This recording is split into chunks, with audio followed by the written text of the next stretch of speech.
Good afternoon. Welcome to Anguilla. We are in the mighty Cessna 152, and this is my first flight in the Sim Update 9 beta. So let's have a look and see what it's like. Fuel is on. Let's go rotating beacon on. Mixture is rich. Carb heat's cold. Master and battery switch is on. There is no fuel pump. Crack the throttle. Let's make sure there's nobody out here. Make sure the propeller area is clear. Starter engaged. Magneto's back to both. Oil pressure's coming up. Let's bring the RPM back to 1200. Let's lean the mixture for taxi. Remember, you cannot lean the mixture too much for taxi. If you lean the mixture too much and the engine quits, that's fine. You just restart the engine. You cannot lean the mixture too much. Nav and strobe lights on, taxi light on. And the reason you do that is to keep the spark plugs from fouling. And if you foul the spark plugs in an airplane, you will know it. And if it happens while airborne, believe me, you'll know it. And you're gonna have what my instructor refers to as the pucker factor. That's when your butt puckers up when you realize you are in an airplane and the engine's making funny noises. It'll kick, it'll cough, it'll spit. It does not sound good, and you might think I'm exaggerating it, and I probably am exaggerating it. But guess what? When you're airborne, 1017 is the altimeter.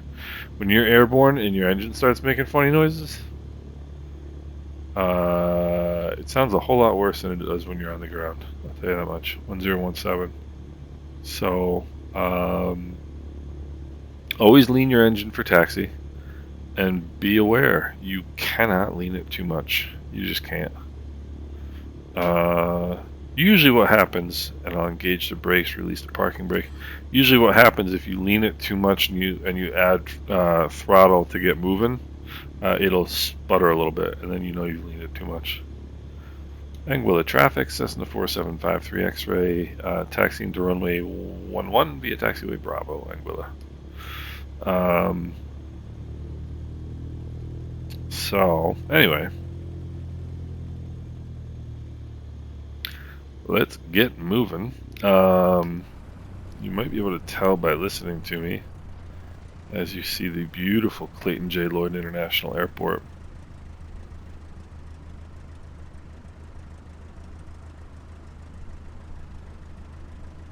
That I have really bad allergies right now. I just had to take a moment to sneeze. And it's pretty bad. my allergies are terrible, but we'll just have to deal with that, right? Let's bring the airplane to a stop. I just want to give you another quick look at the beautiful payware Clayton J. Lloyd International Airport. There's the new tower on the left. Just a gorgeous scenery. If you are a fan of small Caribbean island airports, I can't recommend it enough. All right, let's do a quick flight control check. Moving the yoke to the left. That should put the left aileron up, right aileron down. Aileron yoke to the right, right aileron up, left aileron down. Flaps are down and indicating. All the way down on that side, all the way down on that side. Flaps up and indicating. Flaps are up on that side, flaps are up on that side. And the elevator is working properly. So the one thing that most people, I see people do flight control checks all the time like this. They go like this. They go, oh, yeah, flight control check. Flight controls are free and correct.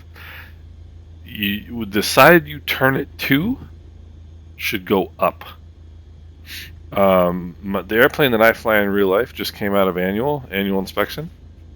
I'm going to back taxi here a little bit. So Anguilla traffic, Cessna 4753 X-ray, back taxiing runway. Actually, I didn't put the correct. I didn't move the radio frequency over, and let's put transponder squawk altitude. Anguilla traffic, Cessna 4753 X-ray, backtracking runway 11 for departure, Anguilla. The airplane that I fly, or one of the airplanes that I fly, in real life, just came out of annual inspection today. And one thing that you can see, the one thing that is where you really have to have heightened awareness is first flight after any maintenance. And we actually had all of our control cables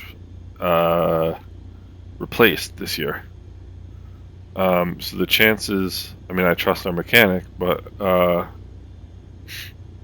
the chance is always there that maybe something gets rigged wrong. And there have actually been accidents, there have been plenty of accidents, of pilots taking off with the controls rigged backwards, either the elevator rigged backwards, so you go like this and the nose goes down. What commonly happens is you're taking off and you're pushing forward to keep the nose down, and the more you push forward, the nose starts coming up. So you push forward even more, and the nose comes up even more, and then the airplane takes off, and then you're really in a bind, unless you figure it out real quick mentally. So anyway, always, if you're gonna you should always do a flight control check. But if you do a flight control check, do a flight control check. Don't be lazy about it. Understand what you're supposed to see, and make sure that you see it. Because if you're not going to do it the right way, you may as well not even do it. And yes, it could cost you your life in a real airplane, and that would be a shame. All right, so I don't see any traffic. Let's go mixture rich. Carb heat is cold. Heading indicator checks with the runway number. I want a little bit more nose up trim than it usually asks for. Anguilla traffic, Cessna 4753 X-ray, taking off runway 11, departure to the south, Anguilla. Alright, takeoff power is coming in. Takeoff power is set. Engine instruments are in the green. Airspeed is alive. 65 and rotate.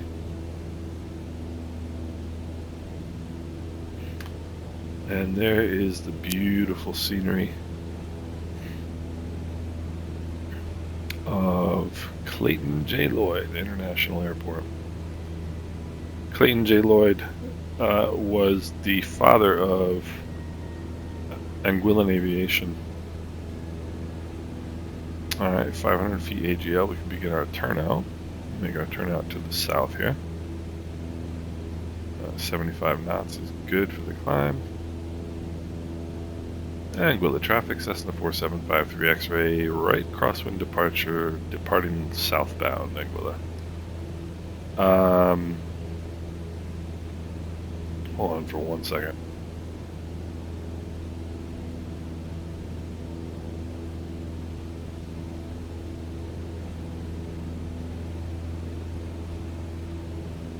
Alright, I just had to blow my nose.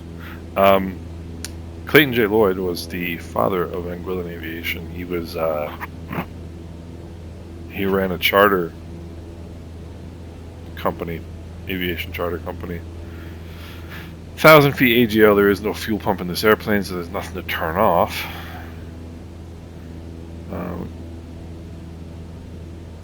And he was killed in a plane crash flying from Anguilla to St. Martin on Christmas Eve in 1977, I believe, 1977 or 1978. Twin engine plane, and lost one of the engines.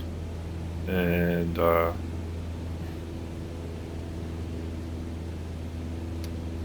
looking down there, it might be green. Is that cargo ship green? If it is, it might be Muddy's Pride. Muddy's Pride. cargo ship from Anguilla.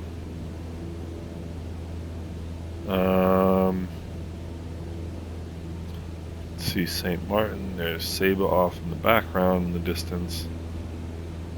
Over there you can see Statia and St. Kitts.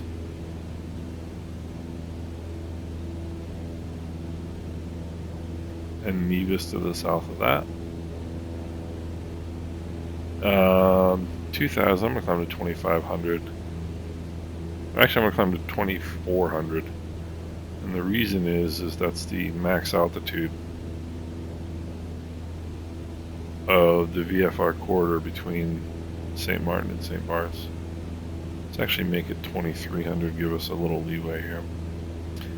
About 50 feet below your cruise altitude, start pushing the nose over. Get to level flight. Make a power reduction.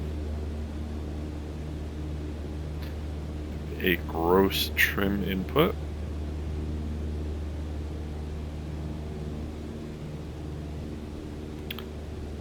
To make just to give you an approximate correct trim. And then we want to check our power setting here. Push the nose down a little bit more trim. So there's St. Martin, there's Princess Juliana off in the distance there. And right in this near valley you can see Grand Casse Airport, which is a really cool little airport.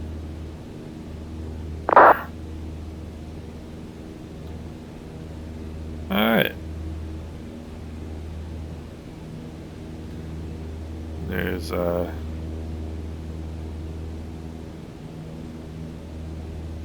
American Airlines coming into St. Martin. American 1136, and that is an actual flight that flies into St. Martin. I think Bailey. I've been on that flight. I think 1136 is the one from Charlotte. 2219 is the one from Miami. There's Grand Casse Airport.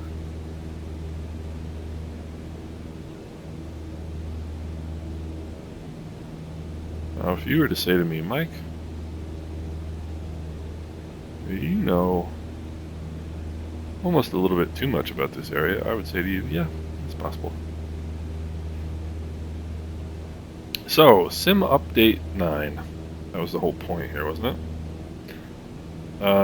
Sim Update 9, aside from one little pause that I felt early on, felt pretty good. St. Martin traffic, Cessna 4753 X-ray in the VFR corridor between St. Martin and St. Barts, southbound at 2,400 feet.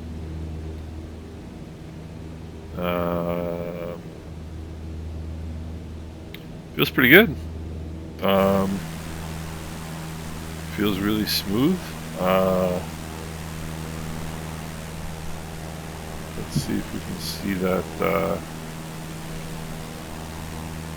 Yeah, there he is, right over top of the airplane. See him? Well, here's another plane, but that's the American Airlines flight that we were just talking about. 1136.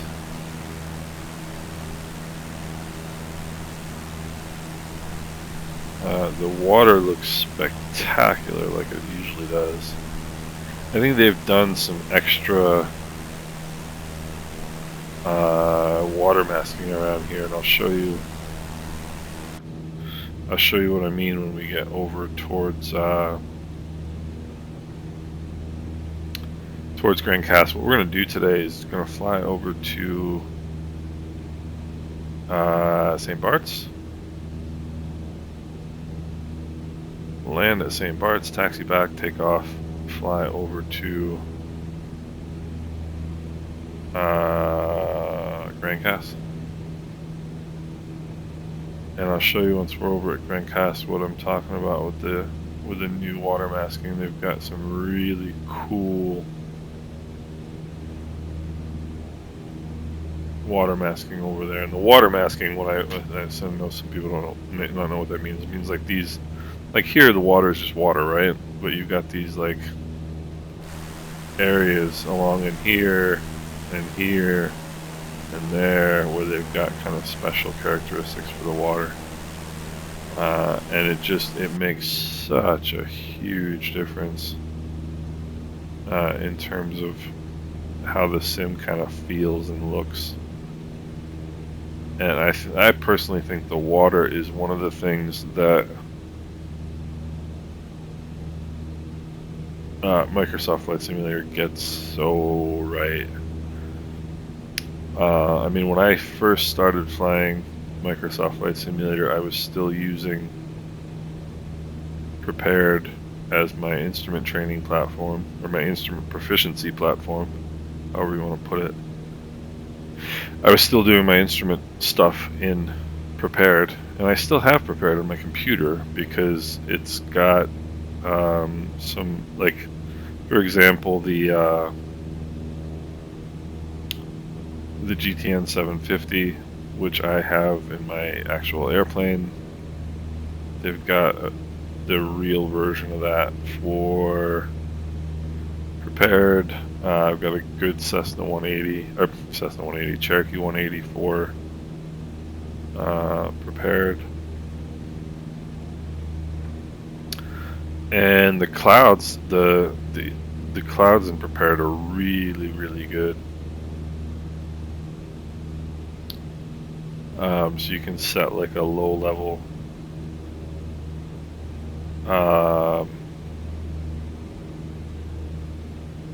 what's the word I'm looking for? You can set like a really low stratus level, kind of a hazy low level, and it looks really fantastic in Prepared, and I would use that for my instrument flying because I'm instrument rated in real life, and I try to, you know, do some instrument flying in the sim to keep myself sharp. And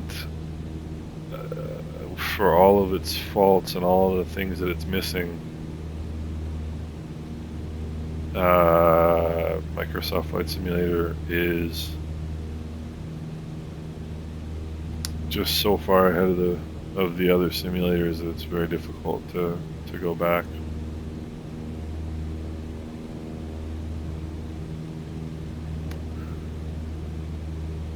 So we're give or take 10 miles.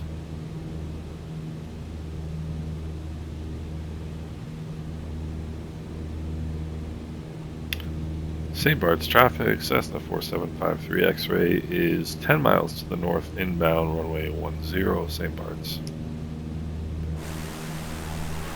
There's Saba off in the distance.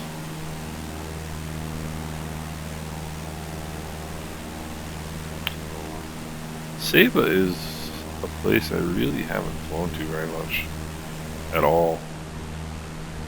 That water, I mean, it's just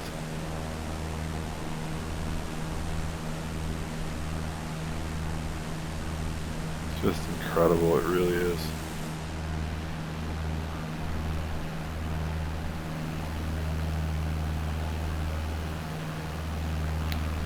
There's Statia, St. Kitts, Nevis.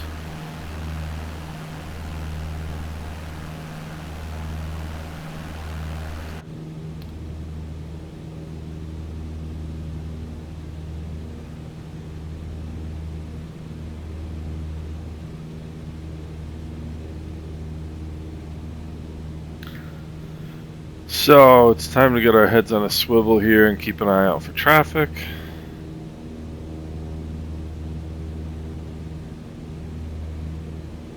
There is no tower in St. Barts. They have what they call, well, there is a tower, but they don't give you landing clearances. I don't quite understand. I think probably the reason is there's no radar and they have no visual.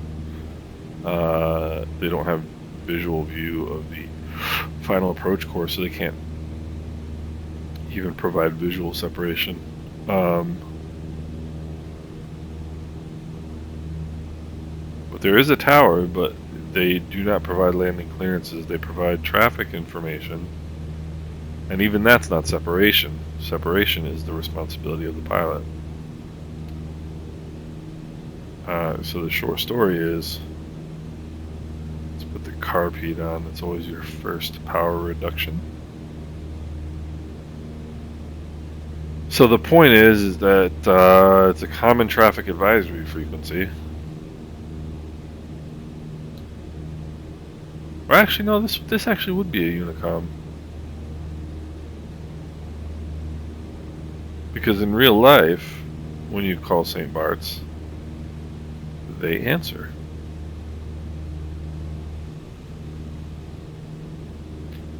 That's the difference between Unicom and CTAF. On Unicom, you broadcast a message and expect a response. On CTAF, you broadcast a message, as they say, in the blind. You just broadcast and you don't expect a response. You might get one from other traffic,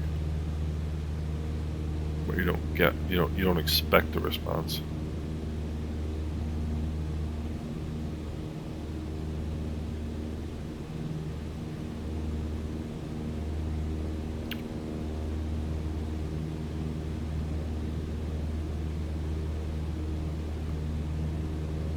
Okay.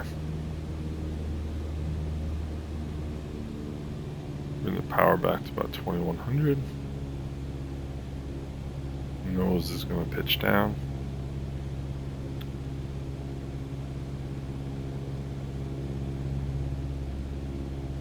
I am going to pitch up. Hold the nose level to get back into the flap operating range. Once the airspeed indicator gets in the white arc, put in a notch of flaps and let the nose drop again.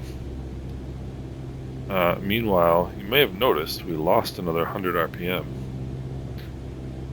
And that's one thing you gotta, with a fixed pitch propeller,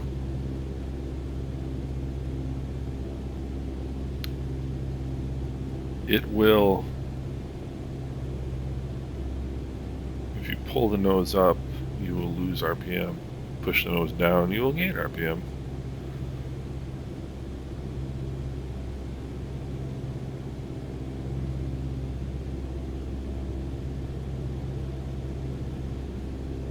Alright. St. Bart's traffic, Cessna 4753 X-ray is Sugarloaf inbound 10 St. Bart's. Alright.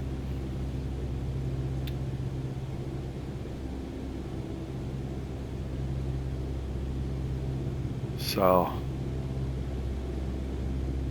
quick peek around, I don't see any traffic. It's departing traffic.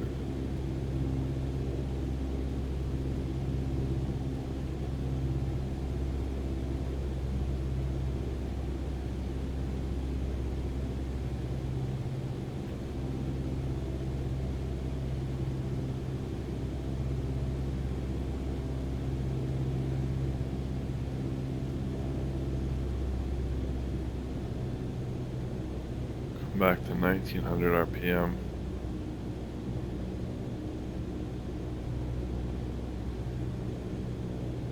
Put in that second notch of flaps now. Nose is going to want to push up. I'm going to keep the nose down. Speed's going to drop.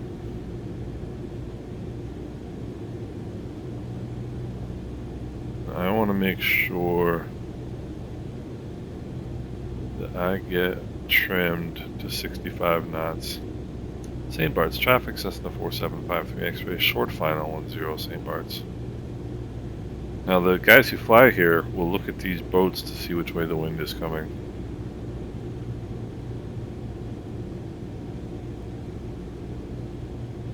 Alright, 65 knots. I can already see the numbers, which is an indication that I'm a little bit high really at this point. I want to make sure I don't pick up airspeed. That's the one thing I don't want to do.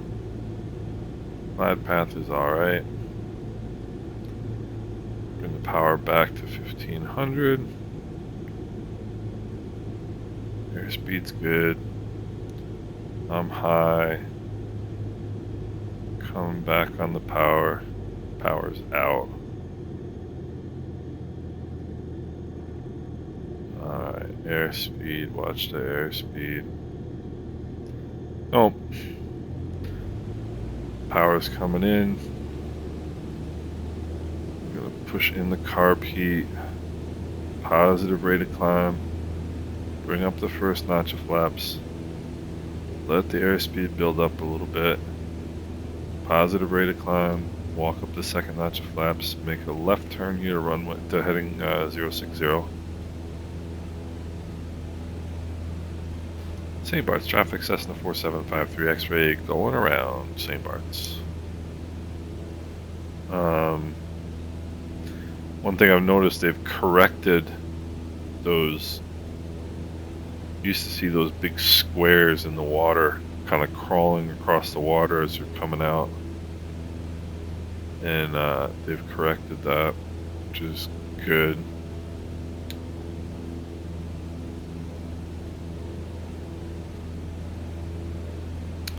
So my buddy John, who flies Islanders down here, he says he never makes more than one try for St. Barts. He tries, of course he's a professional pilot, a very good professional pilot, and so, you know, if he makes a try and can't get in, then it's probably an indication that you really can't get in.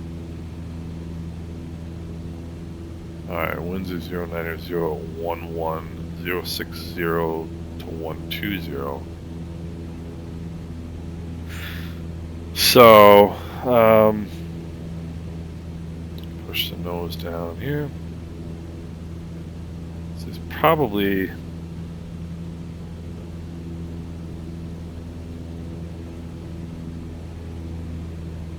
an indication, if he can't do it, that it can't be done.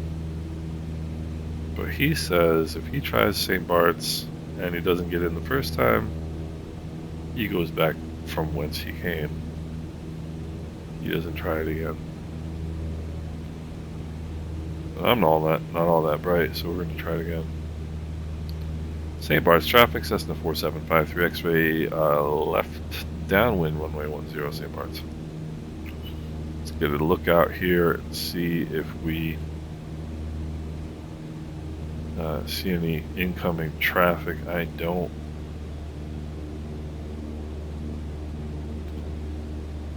Alright. Let's put the carb heat on here. Keep the nose up. We don't want to start losing altitude. Keep the nose up, and that's going to help us get back into flap range. We'll put the first notch of flaps in. St. Barts traffic, Cessna 4753 X-ray, left base 10 St. Barts. And I was too high on that approach the entire time. And what's more, I knew I was too high the entire time. Keep an eye out. That's the tendency here, is just to be a little bit high. St. Barts traffic, Cessna 4753 X-ray, turn in final, runway 10 St. Barts. Alright, so we're going to go power to 1900. We are going to put in the second notch of flaps. That's going to slow us right down. I'm not going to make the same mistake twice. Now, if I don't get myself nice and settled here, I should be at 1800 feet at that, 800 feet rather, at that rock. Let's pull the nose up and get the airplane to 65 knots and trim it.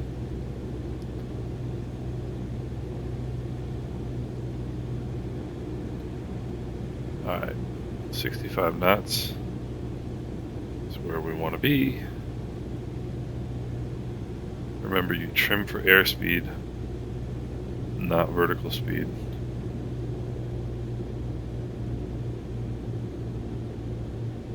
Nose pitched up a little bit. It's going to want to come back down now. Because what the nose is trying to do is find that 65 knots that it's trimmed for. Alright, 900 feet. We're a little high. St. Bart's traffic, Cessna 4753 X-ray, short final 10 St. Bart's. Alright, I'm going to come back a little bit on the power now. One thing I've noticed in videos watching this landing is the pros, you can't see the runway numbers until you're pretty close in, and I can already see them, which I think tells me that I am too high, so I'm going to pull some power out. Yeah, see, and the nose just wants to pitch up when it gets into this V. Power is all the way out now. And see, the thing is, the power's all the way out, but I'm too high. I'm way too high. I'm 200 feet too high. This is going to be another go-around, I can tell you already. Yep. Alright, power's coming in. Carb heat coming in. Let's not let that nose go up there too much. Positive rate of climb. First notch of flaps coming up.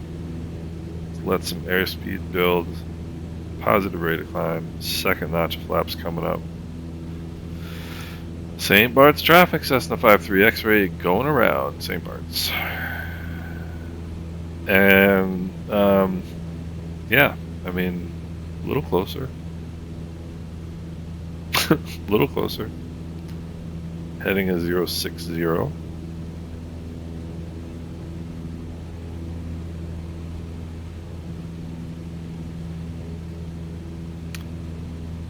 And always remember that a go-around is a positive maneuver. That close in water right here looks awesome now. That's what it really looks like. Remember always that a go-around is a positive maneuver. It's not an indication of failure. It's not an indication of screwing something up. Screwing up is not going around when you should. That's screwing up.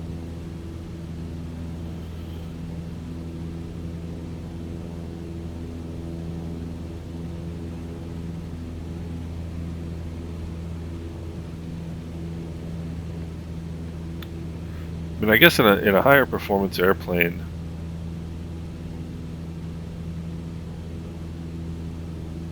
I might be a little bit less reluctant to get low. Even my dog's frustrated with my landings right now.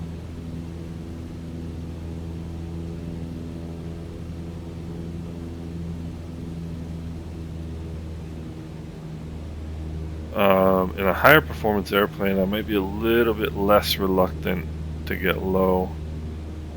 But in this airplane, I mean, it's a kite when you get into the V of that valley.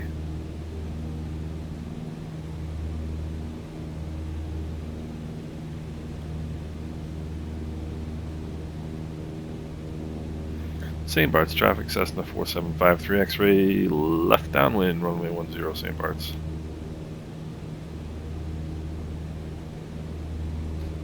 Alright. Let's put the carb heat on.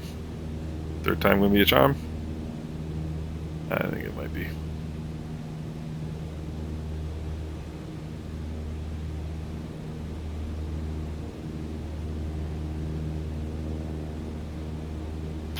I don't see any traffic.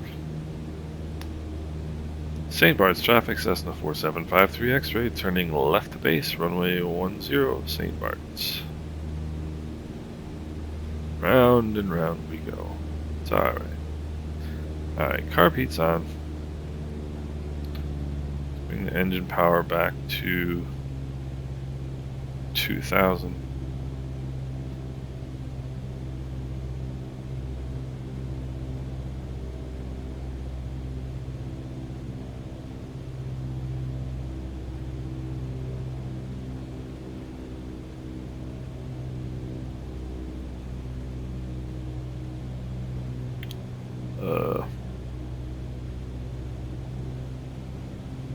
let's put in that first notch of flaps. That was texting while flying, by the way.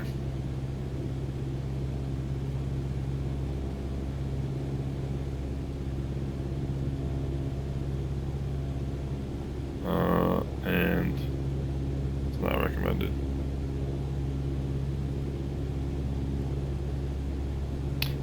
Alright, I don't see any traffic.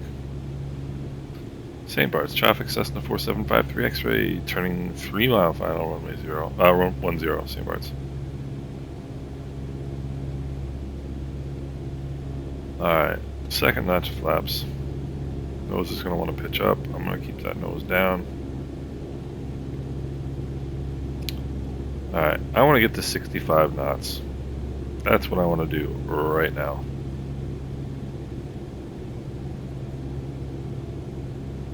Once I get to 65 knots, I'm going to trim this airplane for 65 knots. Then I will reduce the power.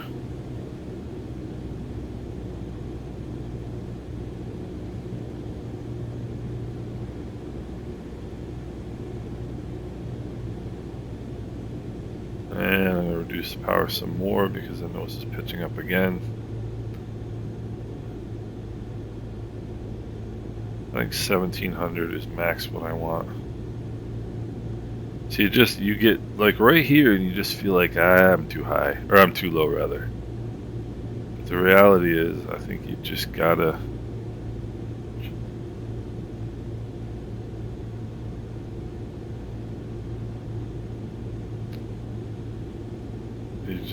get used to the sight picture. So 65 knots, and I'm probably going 55 knots ground speed.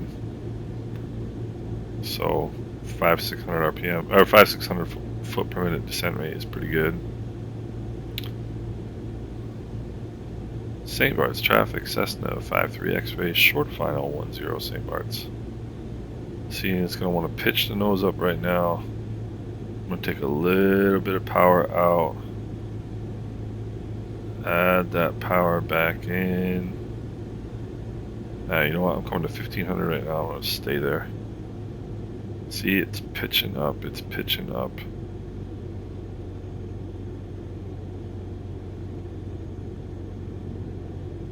I'm lower this time.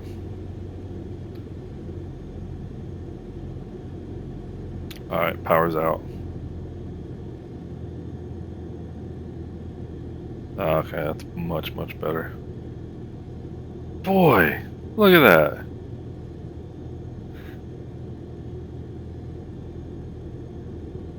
This is going to be a quick touchdown.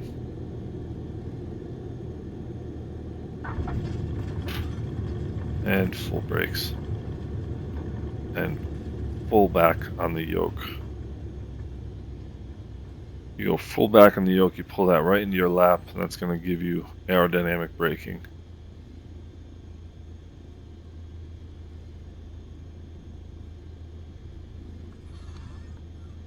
So you get right into that V, and I'm going to bring the plane to a stop. Put the carb heat in, I'm going to lean the mixture, I'm going to put the flaps up. St. Barts, traffic, Cessna 4753 X-rays, back taxiing runway 10, St. Barts.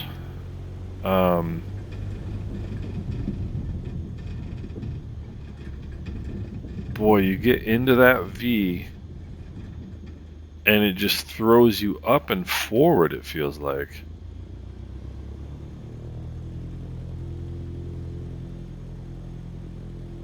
Which is fine.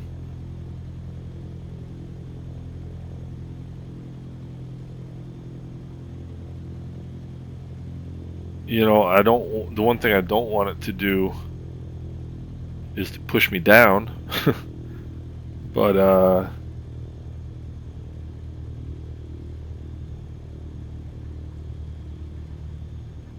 kind of looking at the trees, they kind of look a little weird. This is a Sim Update 9 review, remember? St. Barts, traffic, Cessna 4753 X-ray, clear the runway, St. Barts.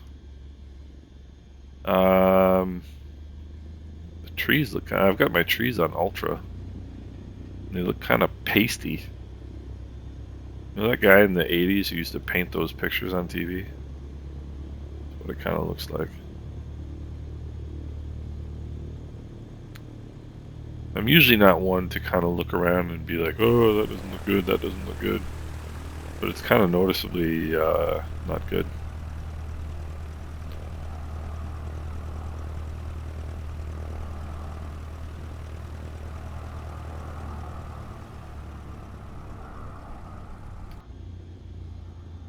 Alright.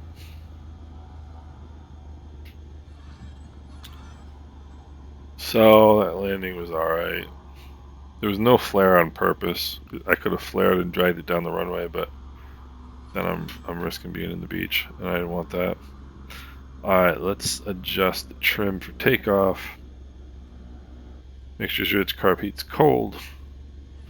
St. Bart's traffic, Cessna 53 X-ray, taking runway 10 for departure, St. Bart's.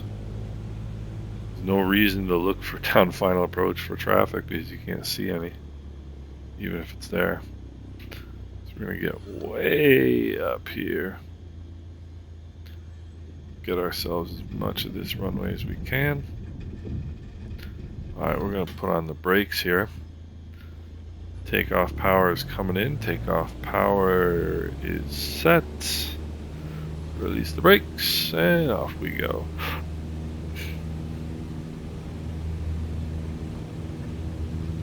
Alright. Engine instruments are in the green. Airspeed is alive. 60, 65, and rotate. And I'll show you what I mean. These little squares in the water are gone now. Just, well, no, they're not. See? See what I mean? I thought they were gone before, but they clearly are not gone. Alright, we'll turn to a heading of 060. We'll trim.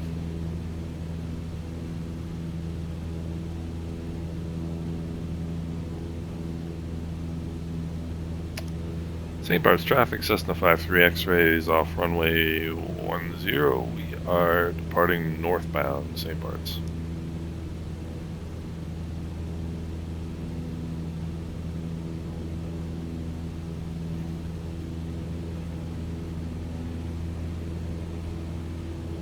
Alright, there's no ATC.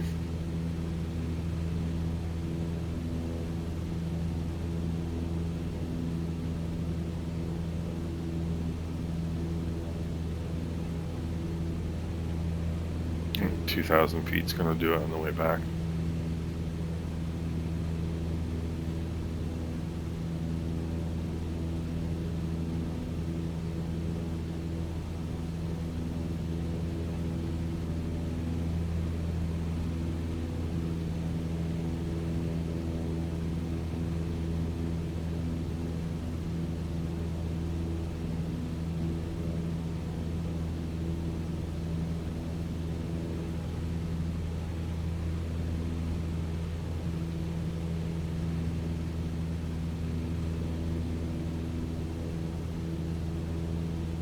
Nice, 1,500.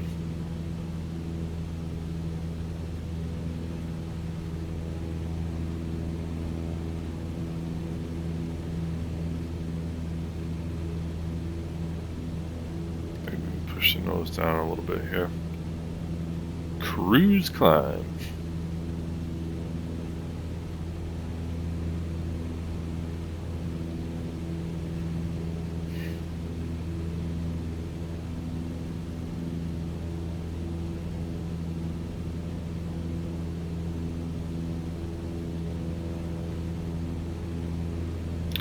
Alright, fuel's looking good, oil temperature, oil pressure both looking good. Suction of the gyros looking good, amps looking good over there. You just gotta keep a scan going on your instruments.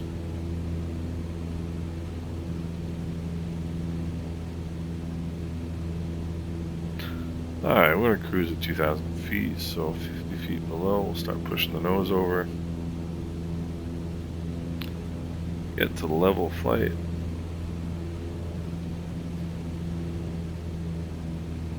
Make a power reduction until we hear a change in engine noise. Make a gross power, or make a gross trim adjustment, which is just an approximate trim adjustment.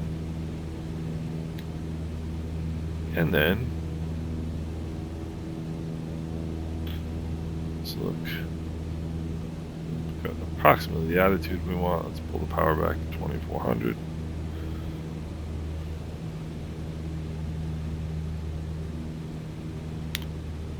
So you do as much of that as possible without your head inside the airplane.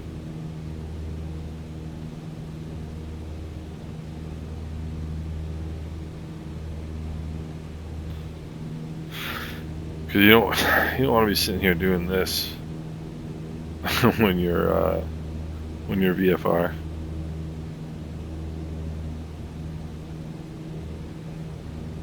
Just give it a little bit of tinge of power.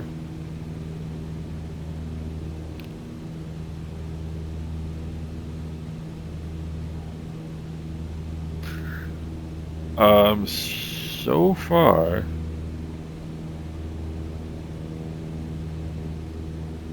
really don't see much difference at all in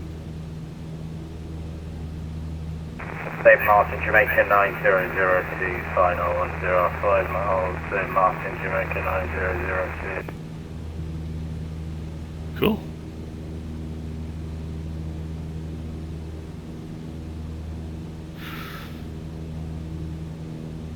So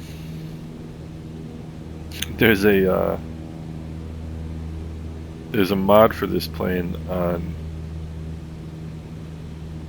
flightsim.to that has an autopilot. I'm sitting here right now with my hands on the armrest of my chair. I'm gonna make a little bit of a turn to the left there because it's turning a little bit, but hands are back on the armrest of the chair. I've never heard of a more ridiculous thing than an autopilot in a Cessna 152. I've never heard of something so silly. I mean, I understand autopilots and Boeings and Airbus and things like that. And love the technology and the capability of the TVM. But if you're flying a Cessna 152 with an autopilot, I don't know why you even bother. Like, what's the point? Are you interested in flying? Or are you interested in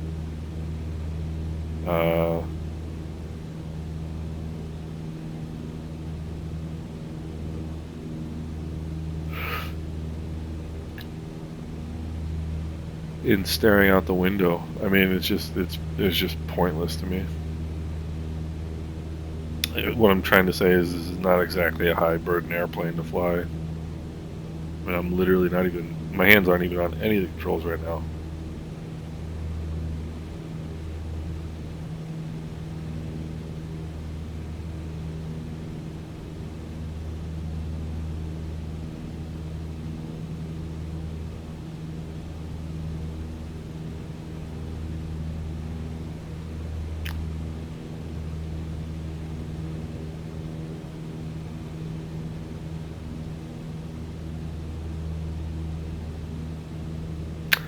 So I'm thinking about that landing in St. Barts, and I should have gone around. Just didn't feel like doing it again, which is the wrong attitude. And in real life, I would have gone around for sure.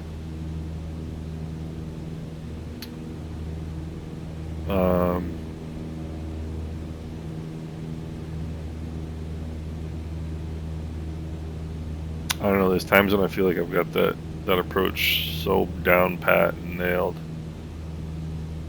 And then there's times I go over there like today and just don't really feel very good about the outcome. We are flying across the departure end of Runway 12 at Grand Cast, so I am being careful. You guy just yawned in your ears, sorry about that. Grand Cast traffic, Cessna 4753 X-ray, 10 miles to the south, inbound for runway 12, currently crossing the departure end of runway 12 at 2,000 feet, Grand Cast.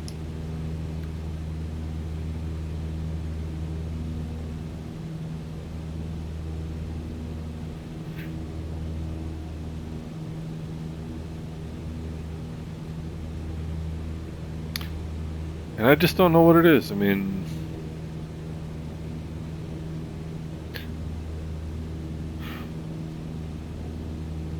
kind of makes me want to go over there and try again. So I'm thinking right now, maybe the way to go is get 65 knots, 500 foot per minute descent, right at, and just kind of act like that. The crest of that hill is the runway. And just descend right to that. Wow, did you see that terrain? All those buildings and stuff just pop in. And just aim right for the threshold there.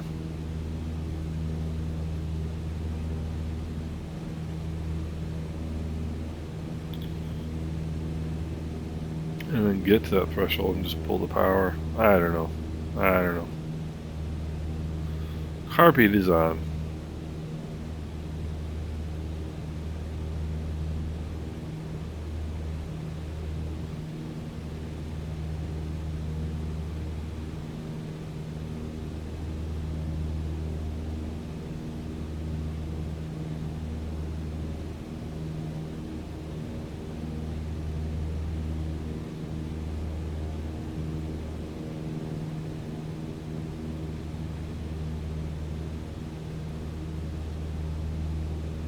Colors look really vivid.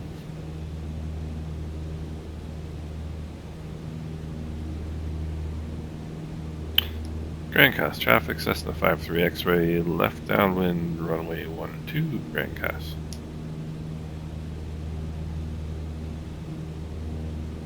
And if you see that little beach, you'll see it. See that beach right there is the first place I ever set foot, literally set foot in the Caribbean. On that beach, my girlfriend and I were actually staying in that building right there for one night. In 2013, we were on our way to Anguilla for the first time. I had never been to the Caribbean.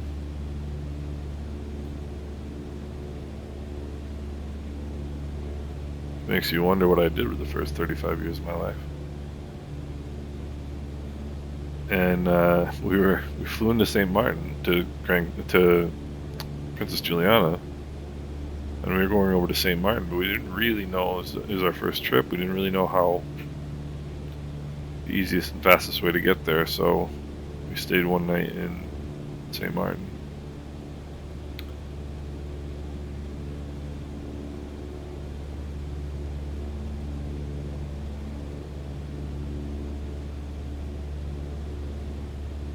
Alright. Juliana traffic. Caribbean 5025 on the visual runway 10. Yeah, Grand Cast traffic, Cessna 53 X-ray, turn in the left base, runway 12, Grand Cast. Put in that first notch of flaps.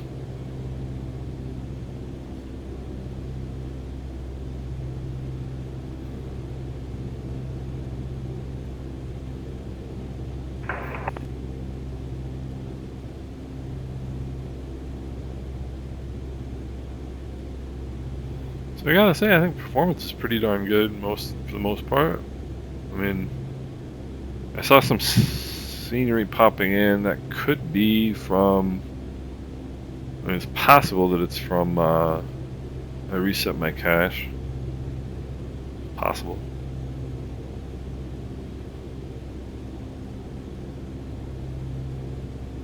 Winds are 060 to 120. So little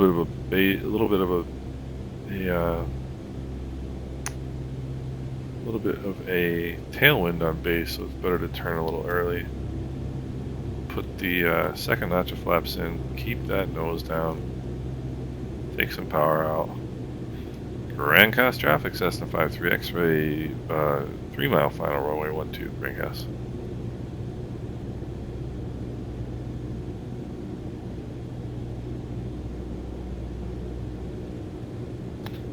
What you want to do is get the nose where you want it, trim the airspeed.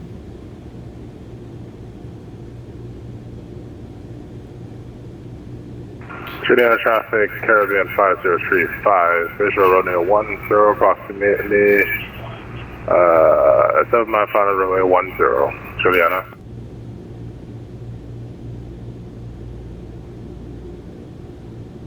And this right here is how it's drawn up.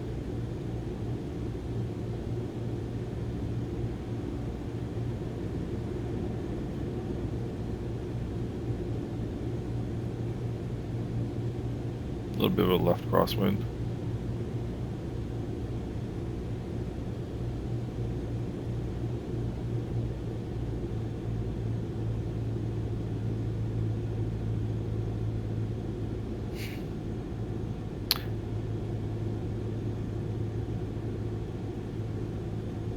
Grand Cast traffic, Cessna 53 X-ray, short final 12, Grand Cast. Alright.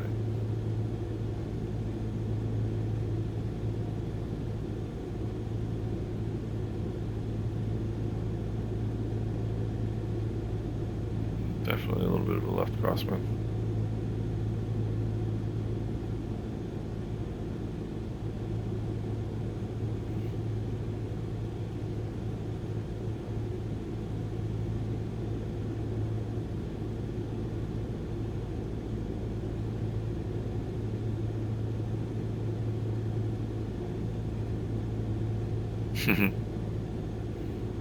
Nice try, airplane. I'm gonna level off here.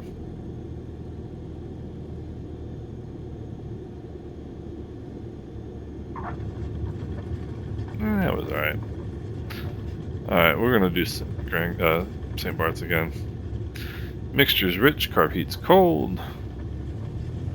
Flaps are still down, that was stupid. Just gonna put one notch up. Grand Cast traffic, Cessna 53 X-ray, touch and go, runway 12, Grand Cast. I can't even speak. Juliana traffic, Caribbean 5035, 5 mile final runway 10, Juliana.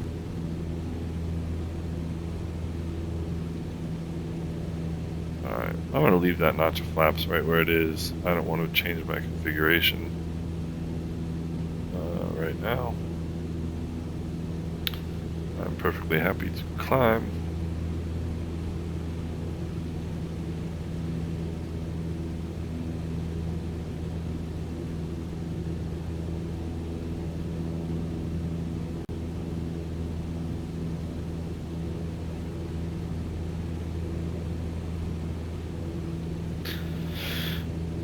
Alright, now that we got a little air underneath us, let's push the nose down a little bit, push that notch of flaps up.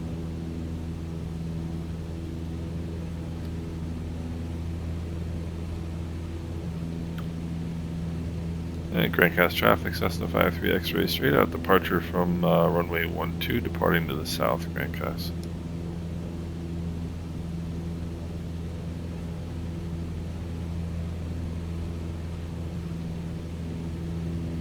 Push nose down a little bit, trim a little bit.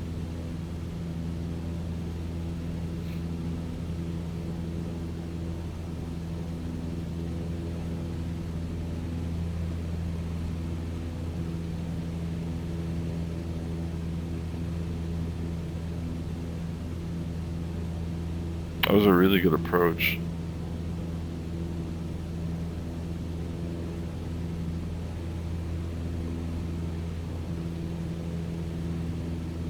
The landing was okay.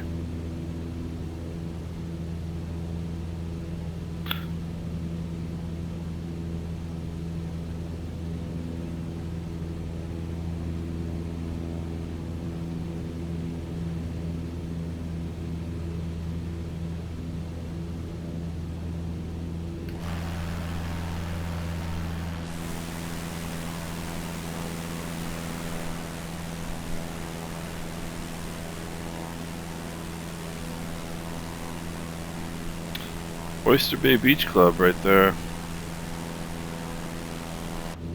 Went there for lunch a couple months ago.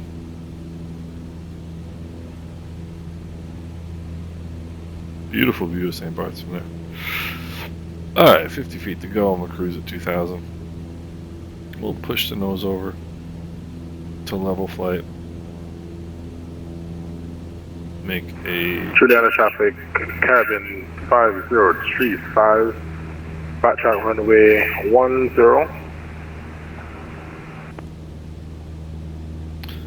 Pull the power to 2400. Make a gross trim adjustment. Alright, and fine tune it here.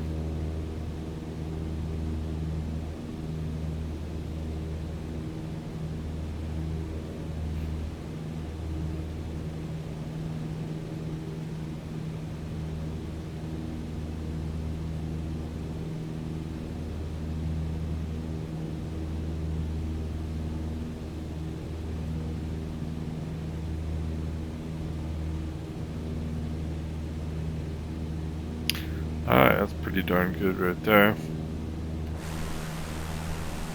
There's Philipsburg, which is the capital of the Dutch side of St. Martin.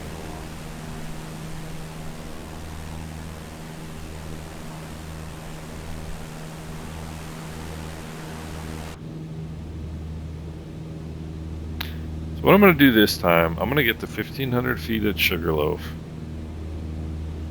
And I'm going to treat this as a regular landing. I'm going to go 65 knots, 500 foot per minute descent, basically as if I'm landing right on the top, as if the runway is right at the crest of that hill.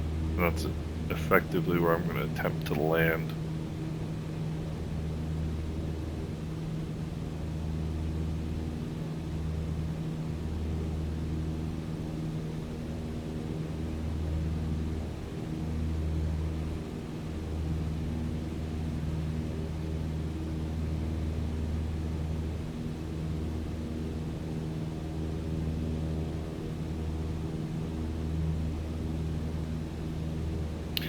There's one thing I'm noticing kind of in the visuals, it's the popping. This right here just popped into the scenery.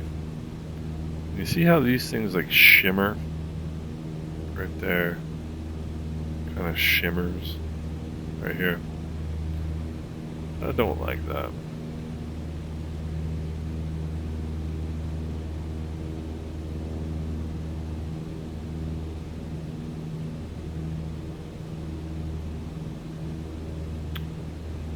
Don't.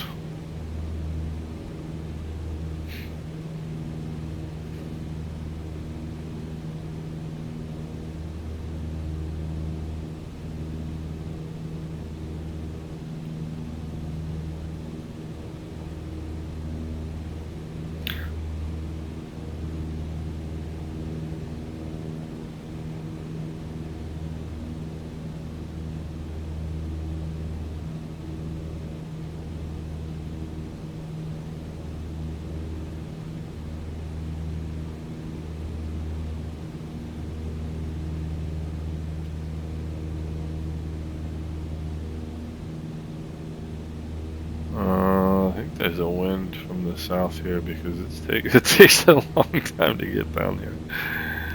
Let's see, winds aloft. 088 at 19 knots. So yeah, so we're busting along at about 80 knots right now.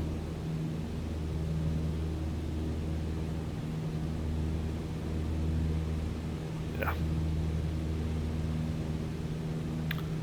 Lots of time to philosophize. What are the winds now? Winds at St. Martin are 080 at 10 knots, variable from 040 to 120. Alright, altimeter 1016. So let's adjust our altimeter 1016. The QNH is a lot more accurate than inches of mercury, by the way. The scale is much easier. See the millibars on the left, inches of mercury on the right. It's much easier to do it on this side, I feel.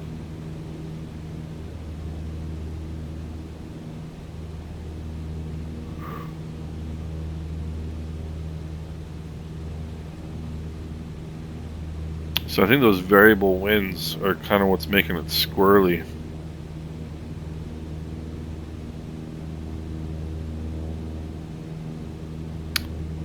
In that little, in that V. And the reality is, like, I know you're supposed to be at 1,500 feet at Sugarloaf. I know you're supposed to be at 800 feet at the Rock and closer to the shore. St. Barts traffic, Cessna 4753 X-ray, about 5 miles to the north, inbound runway 10 St. Barts. Let's get a look out here. Traffic. But I don't really know what rate of descent is required to go from that rock to that rock and arrive there at the proper altitude. So I'm kind of guessing and eyeballing it, clearly not doing a good job. My tendency has always been to be too high. With the carpet on, I'm talking in real airplanes now, my tendency is always to be too high. And I like to say it's better too high than too low, but I'm not really sure that that's actually the case. Better to be on glide slope. Better to be correct.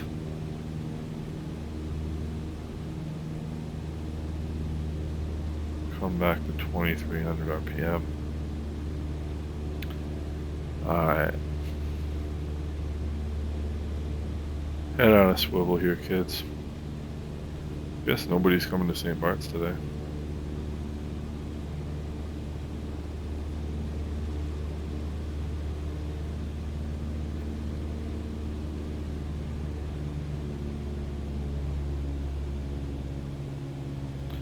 Alright, power to 2000.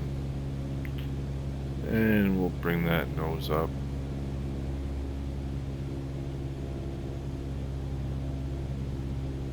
That's going to get us right into the white arc, which is where we want to be. Put in that first notch flaps, nose is going to want to come up, which isn't a bad thing in this particular case. St. Barts traffic, Cessna 53 X-ray, Sugarloaf inbound 10 St. Barts.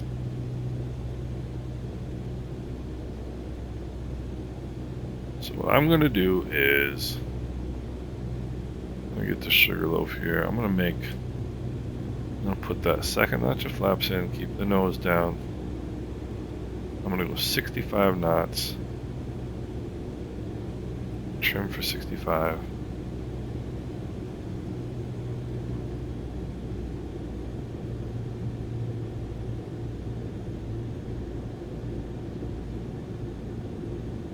.65 and 500 foot per minute descent. And that's what we're going to do. And we're just going to hold this. Alright, mixture is rich, carb heat is on, seatbelts are secure. I've been forgetting to do a final approach checklist. You should do a final approach checklist. Little bit of trim, nose up. I want that 65 knots.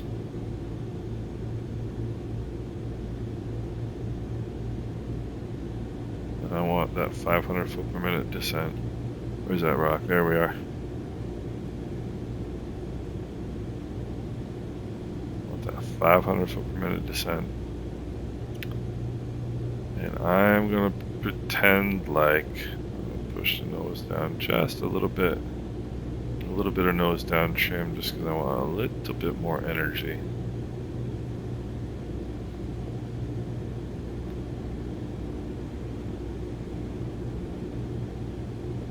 hair more power. I'm gonna try to land right on the top of that hill right there, right in that crest. And see that nose is coming up. That nose is coming up. So power out.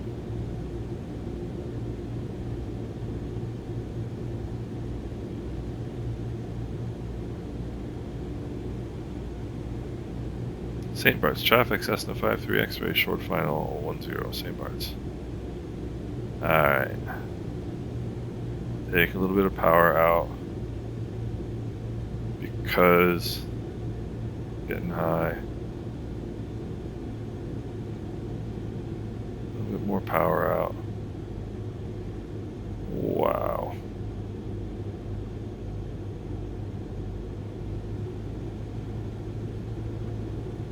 Alright, power's all the way out now. And let the nose drop. Got that slingshot forward off that hill.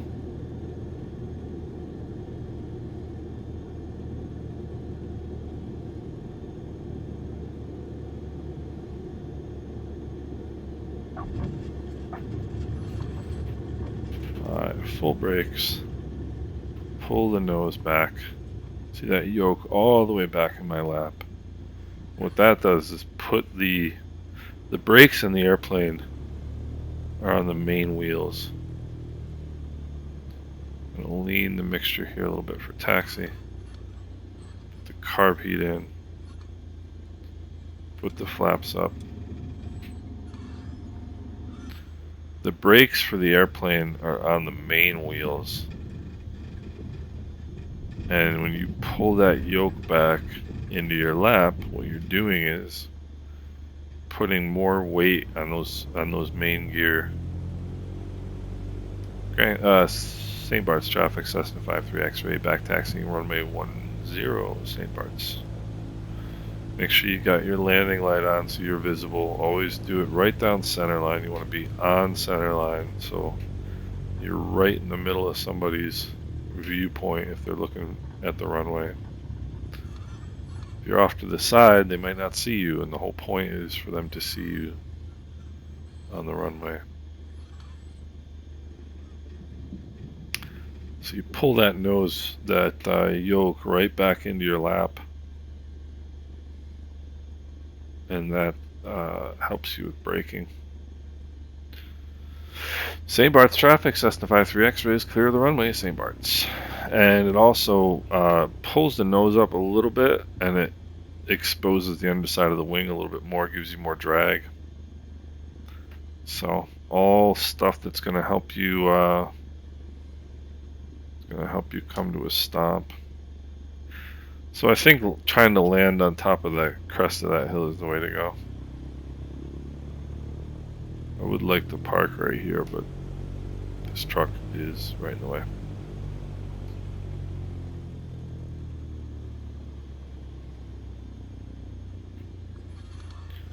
So, come to a stop.